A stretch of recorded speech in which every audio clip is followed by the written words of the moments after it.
ስልክ ደውላ ከማውራት ይልቅ አሁን ላይ ዩቲዩብ ላይ ገብታ አንድ ፊልም ብታይ ይቀላታል። እውነቴን ነው።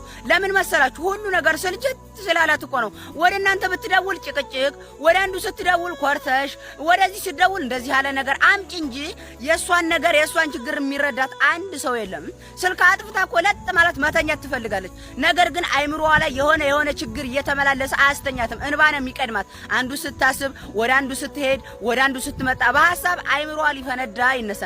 ስለዚህ ቢያንስ ዩቲዩብ ይሻላል። ዩቲዩብ ላይ ከገባች አንደኛ የሚያጨናንቃን ነገር ፈታ ይላል፣ ትዝናናለች። ሁለተኛ ደግሞ እሷ የምትኖረውን ህይወት ዩቲዩብ ላይ በካራክተር መልኩ ታየዋለች፣ በዛ ትጽናናለች። ወደ እናንተ ማን ብላ ትደውል?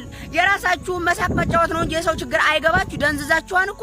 ለምን ኮራሽ ምን አጠፋሽ ነው እንጂ ለምን ጠፋሽ ምንድነው ያጠፋሽ ነገር የሚባል ነገር የለም። እውነቴን ነው። ስለዚህ የዩቲዩብ ይሻላል። እኔ ራሱ እንዳለ አሁን አብዛኛው ዩቲዩብ ላይ ናቸው። በቃ ካራክተር ተሻለ ከሰው አስባችሁታል? ከኔና ከናንተ ካራክተሩ እዛ ጋር ያለው ካራክተር ተሻለ በልጦ ተገኘ።